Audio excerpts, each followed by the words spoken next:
Students, previous lecture में हमने single level directory structure के बारे में पढ़ा था। आज हम डायरेक्टरी स्ट्रक्चर में टू लेवल डायरेक्टरी स्ट्रक्चर के बारे में पढ़ेंगे। सिंगल लेवल डायरेक्टरी स्ट्रक्चर में क्या होता था कि एक ही डायरेक्टरी होती थी, मीन्स एक ही फोल्डर होता था जिसके अंदर हम सारी फाइल्स को क्या करते थे, स्टोर करके रखते थे। अब एक ही फोल्डर के अंदर कई सारी फाइल्स स्टोर करनी है तो सबके नाम हमें यूनिक रखने पड़ेंगे। तो उस प्रॉब्लम को रिमूव करने के लिए हमारे पास जो नेक्स्ट लेवल डायरेक्टरी स्ट्रक्चर आया, that is two level directory structure.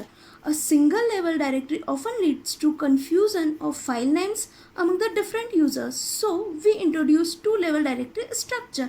मतलब अलग अलग फाइल्स नेम रख सके और दो लेवल में हम सेव कर सके डाटा को, तो उसके लिए हमारे पास आया two level directory structure. Here we have a two level, one is master file directory and another is user file directory.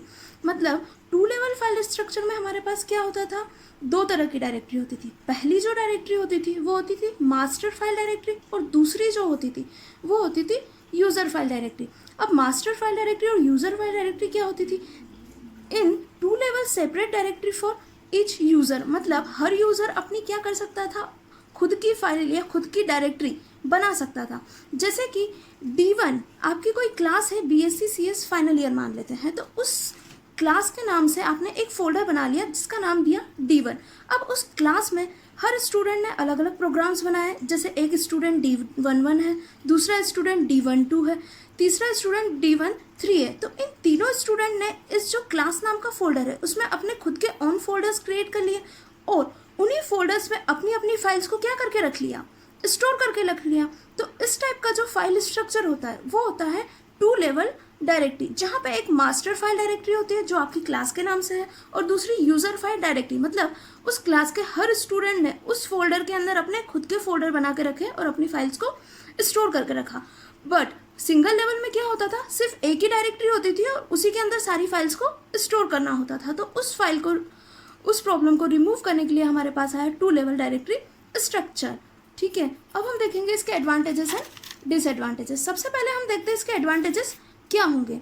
To level file directory के एडवांटेजेस हो जाते हैं different user can have the same directory as well as the file name. मतलब हर user अपनी खुद की file और हर यूजर अपनी खुद की डायरेक्टरी क्या करता था, क्रिएट कर लेता था, जिससे कि इफिशिएंट सर्चिंग, मतलब सर्चिंग क्या हो जाती थी, ईजी हो जाती थी. जैसे क्लास में कई सारे स्टूडेंट हैं और उन्होंने अपनी अलग अलग फोल्डर बना के रखे हैं. अगर किसी टीचर को किसी स्टूडेंट के फोल्डर की फाइल्स चेक करना होगी तो उसे इंडिविजुअल ढूंढने की ज़रूरत नहीं पड़ेगी. वो क्या करेगा, डायरेक्ट स्टूडेंट का नाम डालेगा और उसकी डायरेक्टरी हमारे सामने खुल के आ जाएगी और उस डायरेक्टरी में जितनी भी फाइल्स उसने स्टोर करी है वो सारी फाइल्स हमारे सामने शो हो जाएगी. इसलिए ये क्या होता था, इफिशियंट सर्चिंग. मतलब इसमें सर्चिंग क्या हो जाती थी, ईजी हो जाती थी. अब हम देखेंगे इसके disadvantages. Two level file directory के कुछ न कुछ डिसएडवांटेजेस होंगे. वो ये है, a user is not allowed to share file with another user. मतलब एक यूज़र अपनी फाइल किसी दूसरे यूज़र के साथ शेयर नहीं कर सकता था. जैसे कि आपने एक एडिशन वाला प्रोग्राम बनाया स्टूडेंट D11 ने. अब वह एडिशन वाला प्रोग्राम स्टूडेंट D12 भी बनाना चाहता है, तो D11 और D12 आपस में उस फाइल को शेयर नहीं कर सकते, क्योंकि यहाँ पे टू लेवल है और टू लेवल में क्या होगा कि जैसे ही आप सेकेंड डायरेक्टरी बना लोगे उसके बाद आप लॉक हो जाओगे, आप अपनी फाइल्स को किसी और के साथ शेयर नहीं कर पाओगे. नेक्स्ट प्रॉब्लम होती थी ग्रुपिंग प्रॉब्लम. ग्रुपिंग प्रॉब्लम मतलब अगर कुछ स्टूडेंट ने सेम फाइल बनाई है या सेम प्रोग्राम बनाया है और उसके अंदर का जो डाटा है वो भी सेम है, तो उसे ग्रुप करके नहीं रख सकते थे. उसे अलग अलग हमें क्या करना होगा, स्टोर करके रखना होगा हर स्टूडेंट के फोल्डर में, जिससे कि ज़्यादा से ज़्यादा मेमोरी क्या होगी, वेस्ट होगी.